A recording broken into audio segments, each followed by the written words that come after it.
So, this podcast, as a series of the Women Wired for Wellness, we are choosing topics that we commonly see in our practice.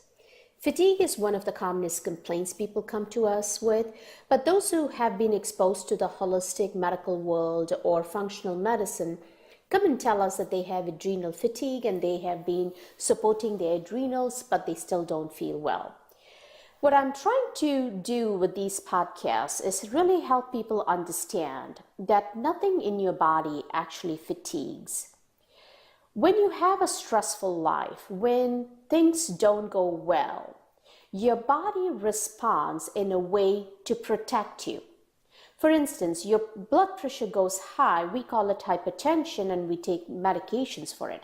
But when the blood pressure goes high, it's because at that point in time, your body wants your pressure to be high to help with circulation. When your sugars go high, we call it diabetes, but that's not a disease, it's a symptom. So diabetes is merely a symptom of your body wanting more energy because it seems to be malnourished for some reason. Similarly, when you have fatigue, and we specifically call it adrenal fatigue because for some reason you saw a holistic doctor and they did your cortisol and they find the cortisol was a flat line or it was too high or too low, it just tells you that your adrenals are responding to a stressful event in your life. If it gets stimulated, it's high. If it's asked to stay quiet, it is low.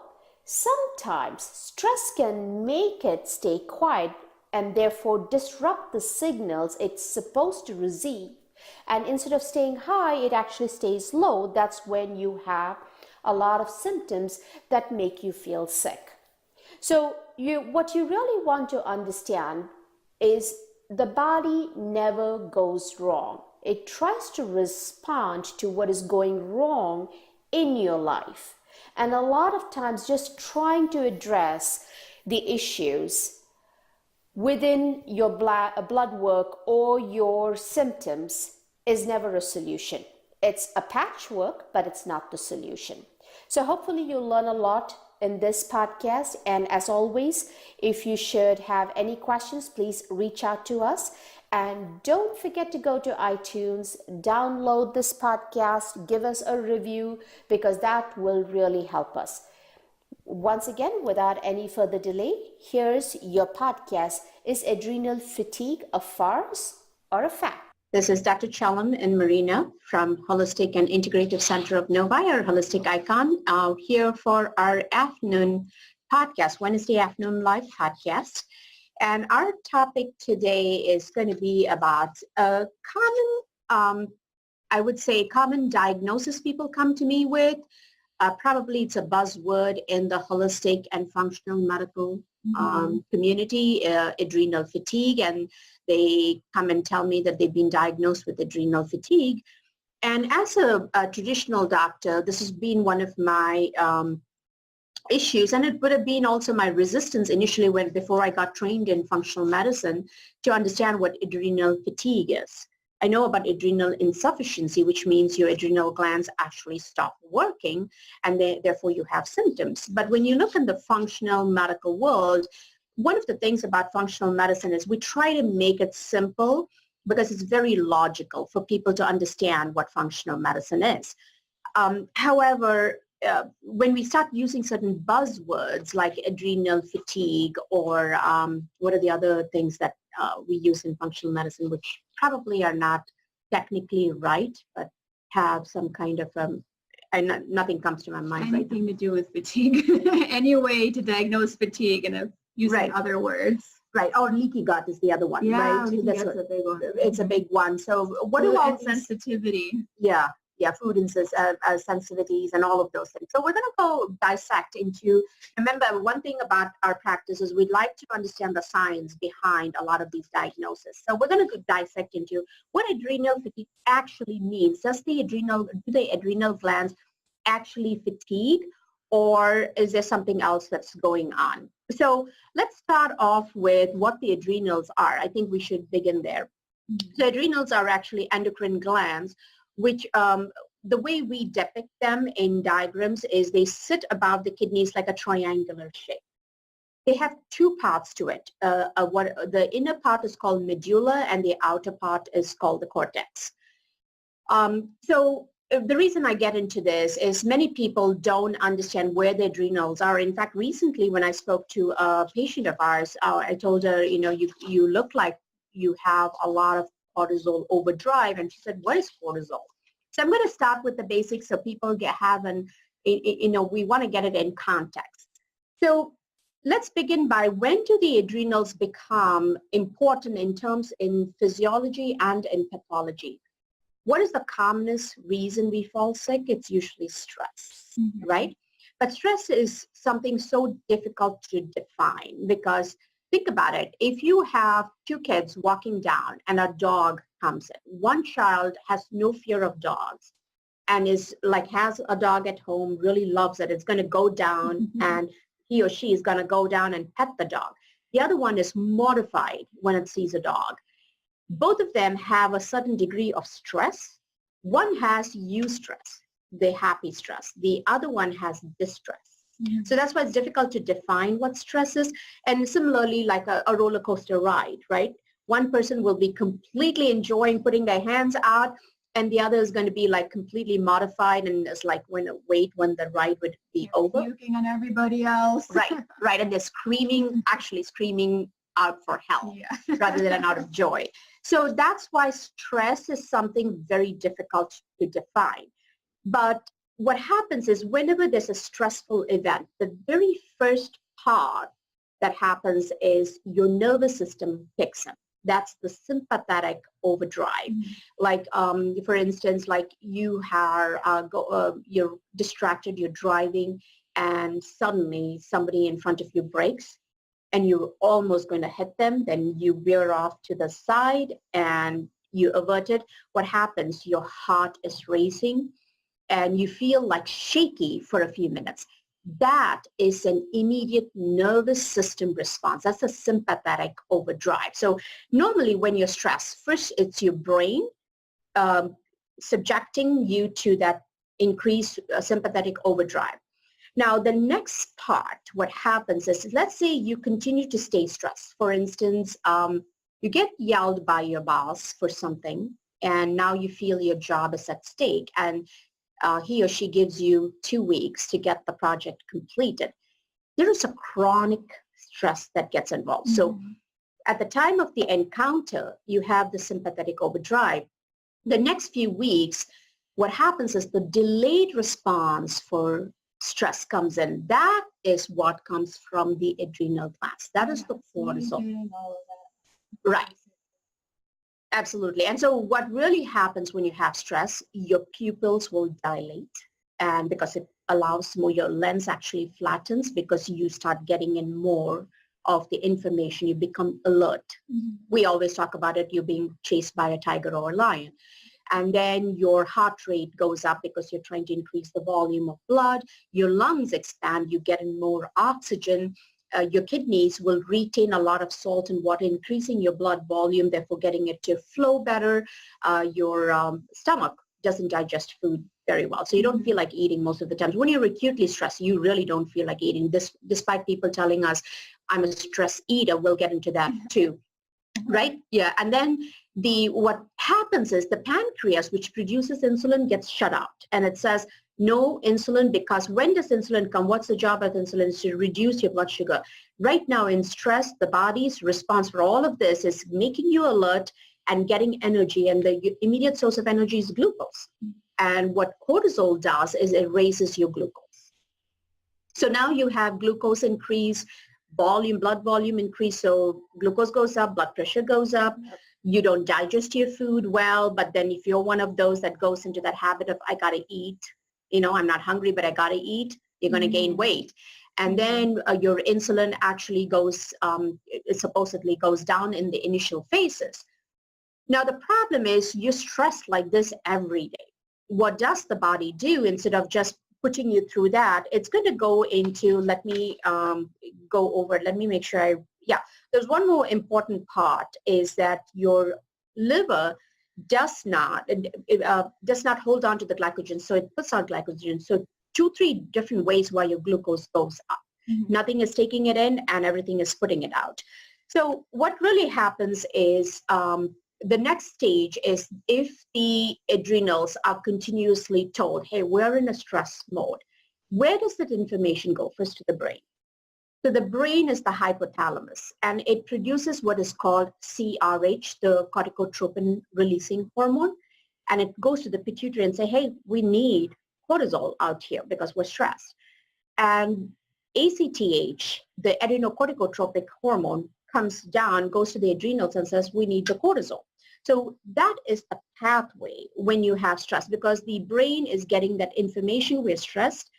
It's getting the information that either I have a viral infection or I'm physically, mentally, emotionally stressed, whatever it may be. The adrenal starts putting out the cortisol, making all these changes in your body to help you deal with the stress. Making you more alert. More alert, more energetic to finish whatever, overcome the stress.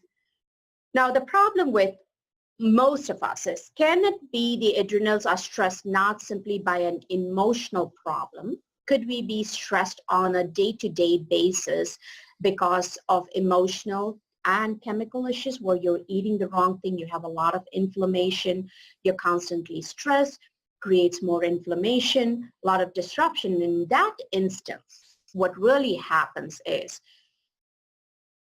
a few things. Number one, when your cortisol goes up, we spoke about how it kind of increases your glucose. And very surprisingly, it actually increases your appetite because the body is saying we need energy.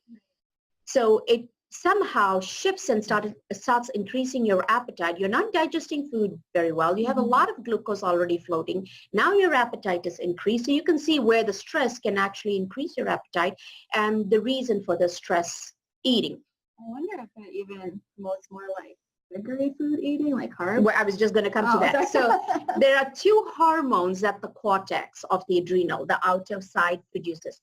One is called glucocorticoid. As it says, the gluco means it's got glucose. The other is called mineralocorticoid.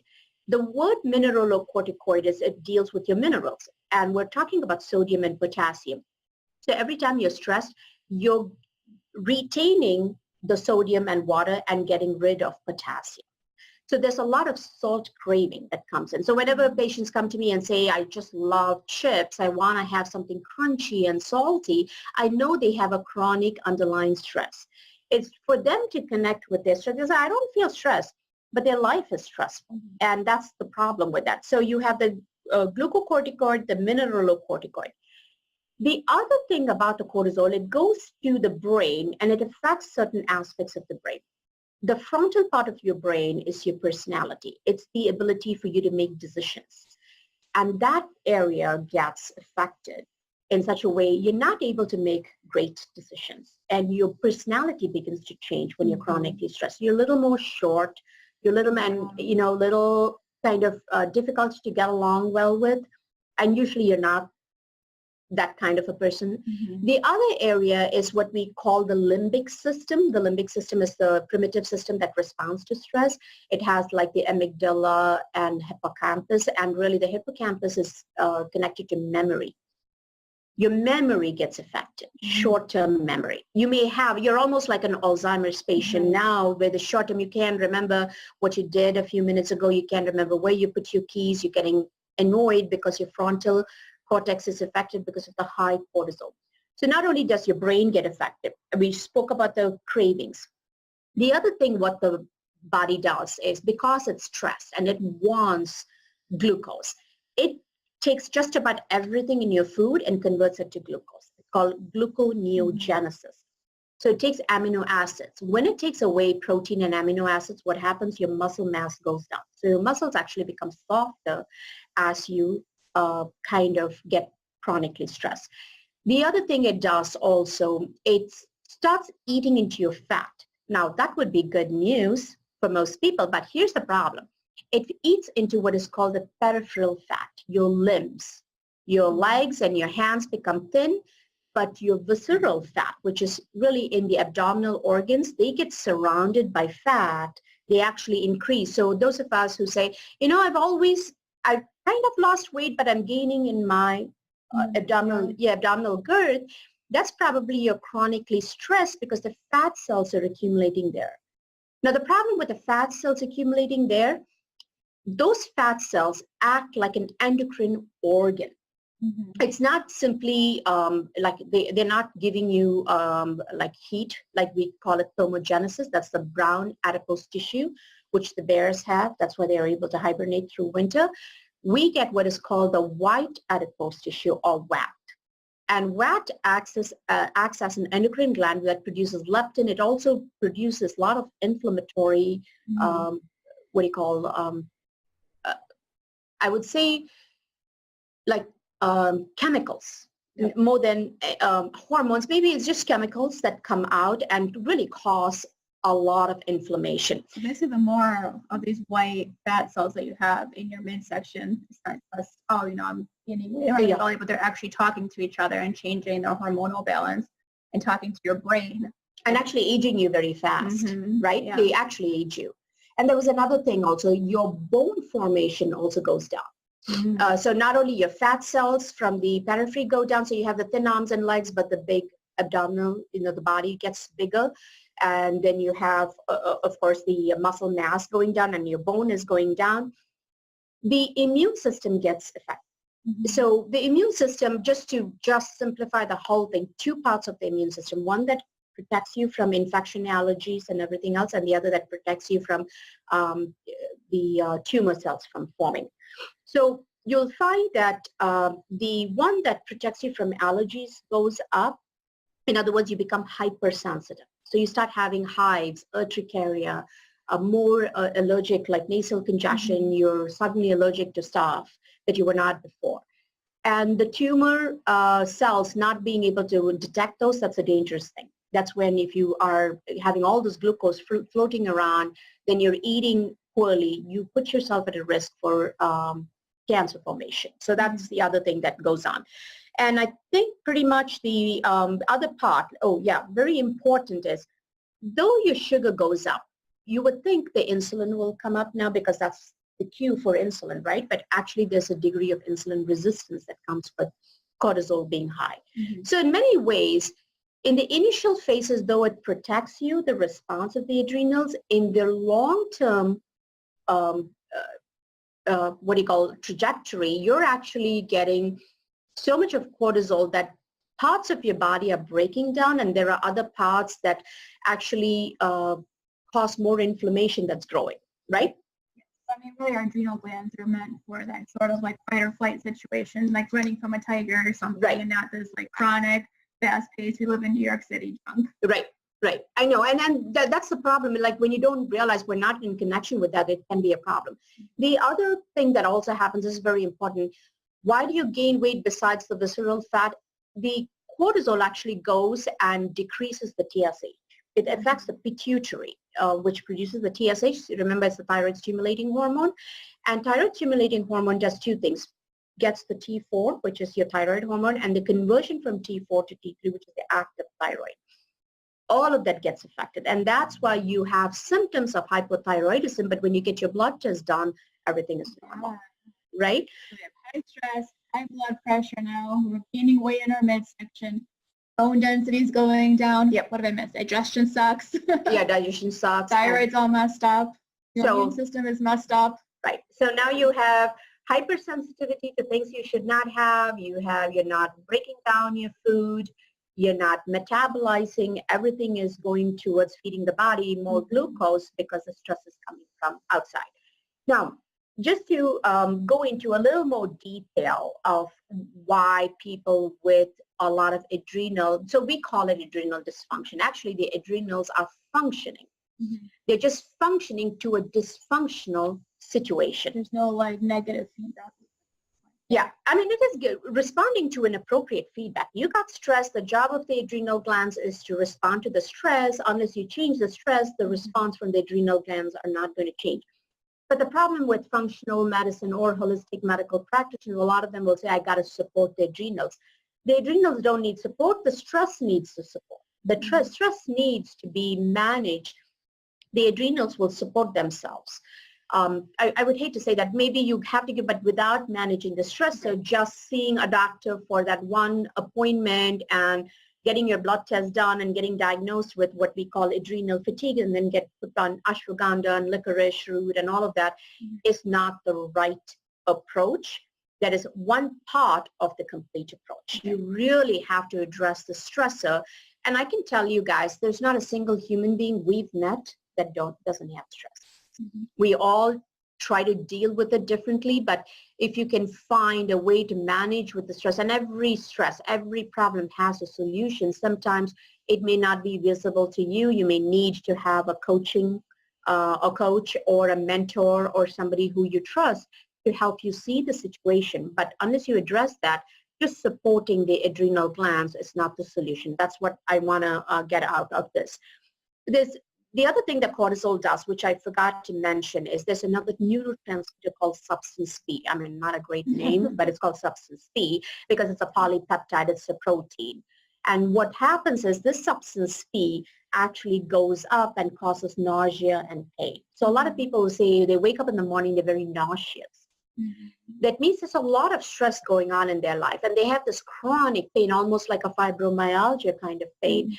And a lot of times what happens is when you have this chronic pain, particularly when you're highly inflamed, this is the other extreme. Like now I was explaining how the cortisol goes up when the stimulus is there.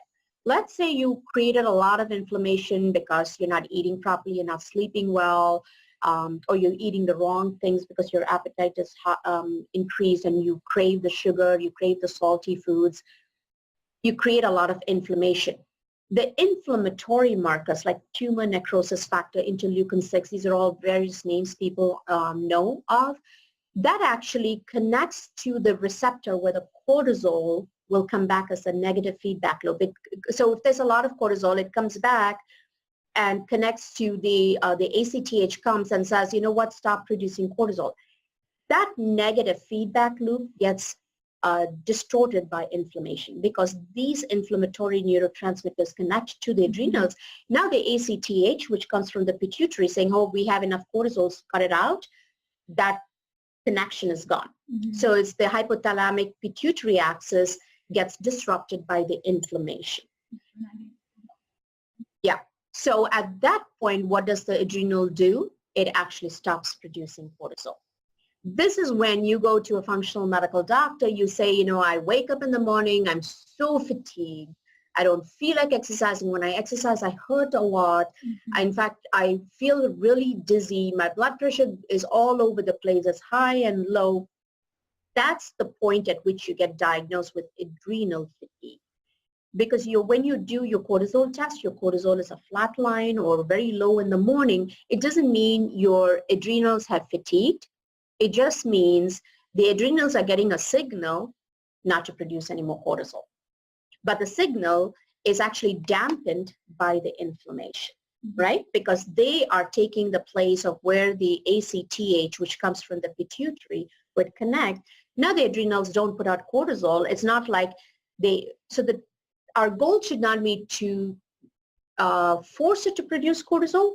Our goal is to see what is that inflammatory marker that's disrupting the signal. How do we address that? Sometimes we just start with diet. Sometimes we start with just stress. The problem I want everybody to understand, nothing in our life, in our symptoms is a magic bullet, right? We look for that silver bullet. Oh, this happens, I got to get this shot at it. I would take the adrenal glandulars, or I don't know what else people buy, but they do buy a lot of adrenal support, and I will have to support my adrenals. No, you got to support you. Yep. We always talk about the 5 pillars of health, right? We talk about nutrition, we talk about your fitness, we talk about your sleep, we talk about your hormone balance. You got to address all of them together. I wish it would be just, hey, just take these supplements and you're going to be fine. Your adrenals will be fine. So the other part of it, let me also explain something else that happens. So you're very fatigued, but you can't sleep. That's another common complaint. Why does that happen? Because when your cortisol goes up, your melatonin goes down. So the cortisol and melatonin, cortisol starts high in the morning, goes down at night, and then starts early in the morning rising up again to wake you up, right? Mm-hmm. Melatonin is flat throughout the day, and at night it goes up. When you have the cortisol disruption because you have all these inflammatory markers, the cortisol doesn't go up because it's not getting the right signals from the brain, so you have a flat line, the melatonin gets disrupted. So you may be very fatigued, but when you lay in bed, you're like wide awake. And that's because there's not enough melatonin and there's a little too much cortisol. Mm-hmm. So all of those, instead of trying to get something to go to sleep and something to support your adrenals, address all the things that are impacting the disruption between the glands or the hormones, and what is disrupting that signaling between the brain and your adrenals. So a lot of people come to us say,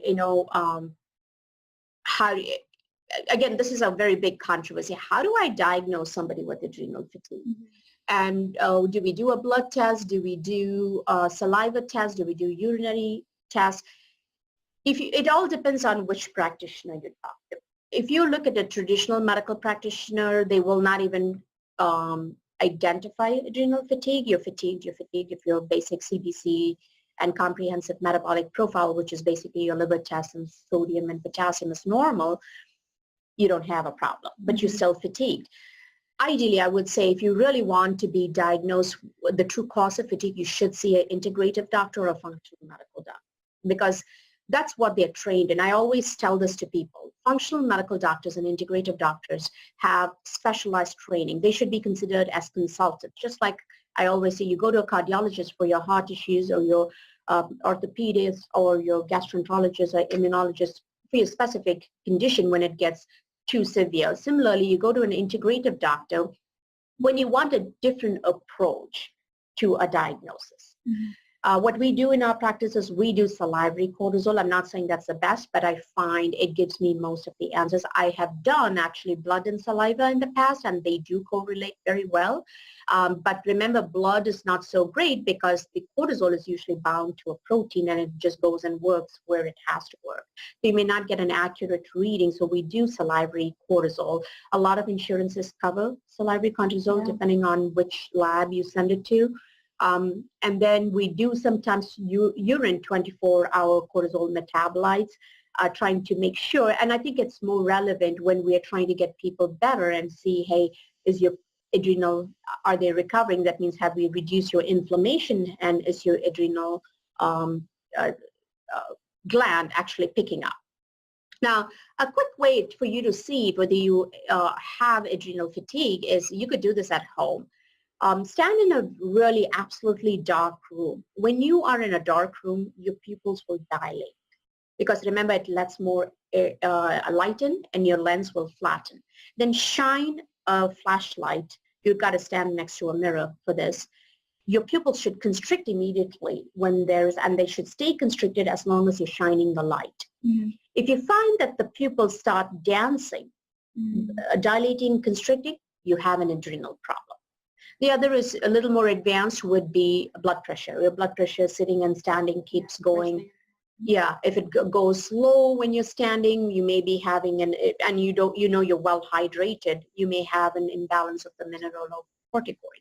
So I think there are different ways to check this, but I don't want to get into the details of testing because this is something that you should work with a practitioner and not try to, get all of this on your own. You could actually go to I think Dutch labs will allow you to do it. It's about $450 and you can go and get it done and you can consult with their doctor. But again, you're seeing this in isolation.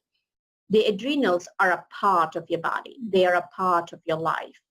You got to assess anything and everything in its context, not out of context. You cannot take the adrenals separately out. You cannot take your insulin resistance separately out.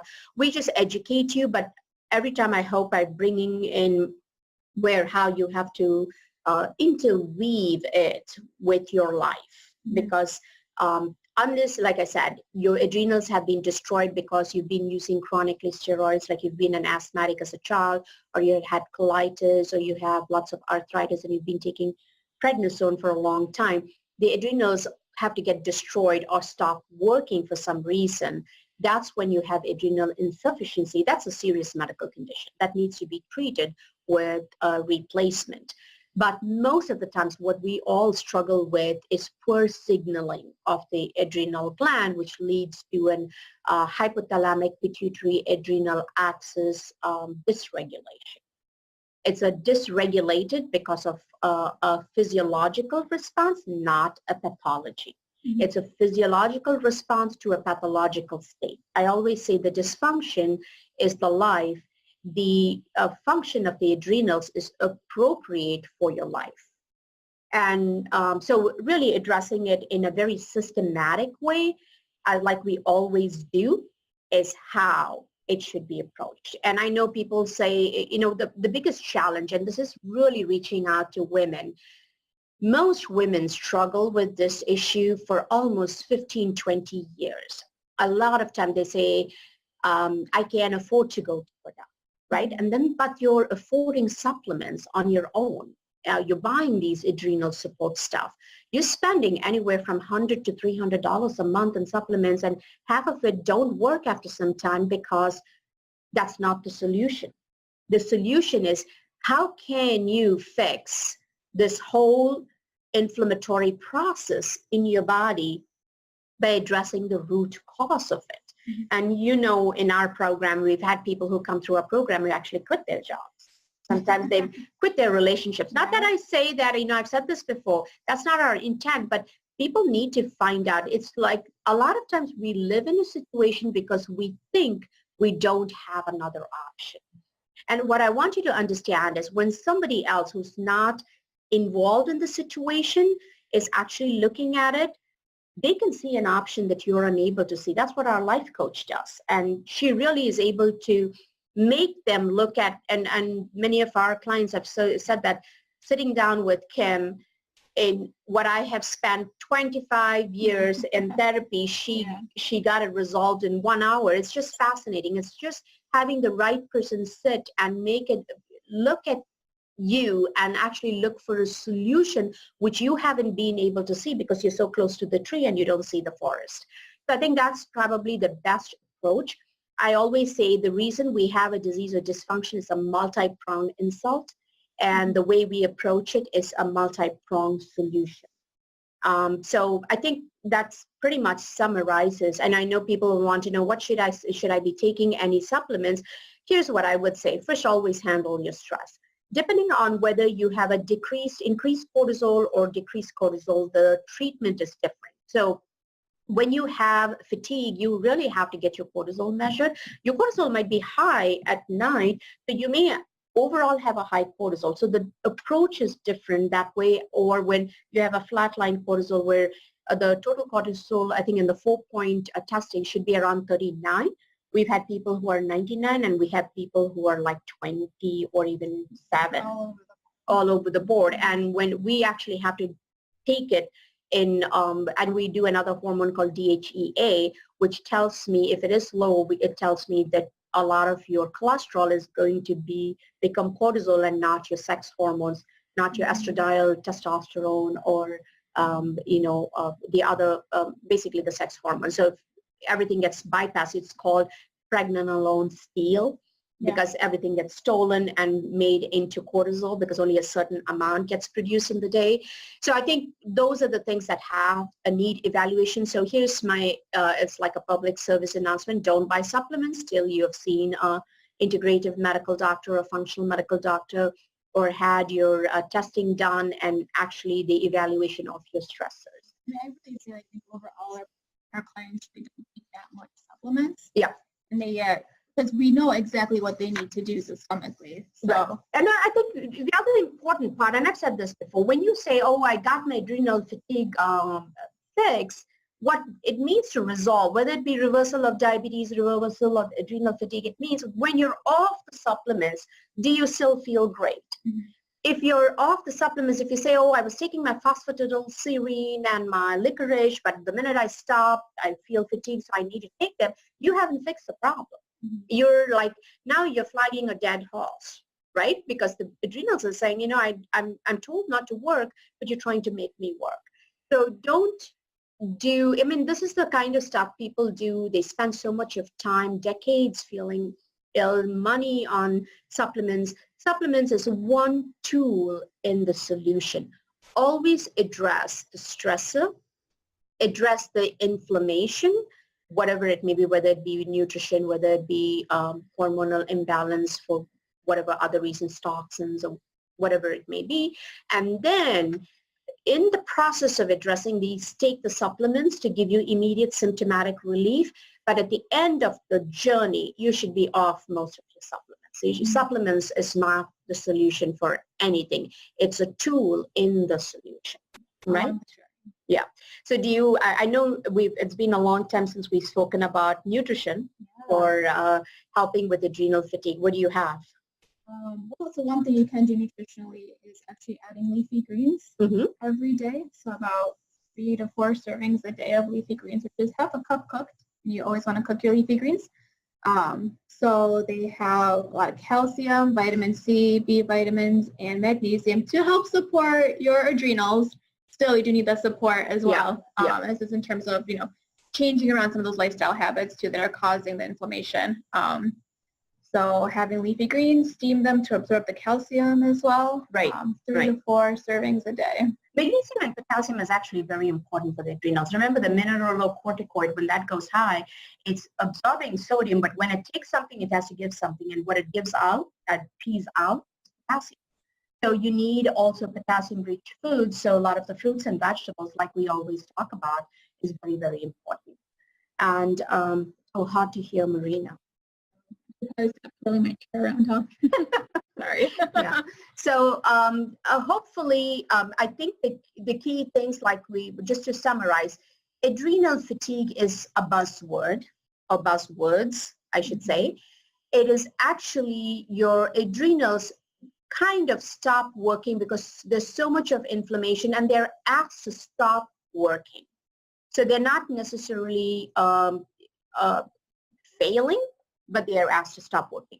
Your job should be to find out why there is inflammation, what is the stressor, and then in the process of doing that workup and addressing all of those stressors, you can support it, support it with the supplements.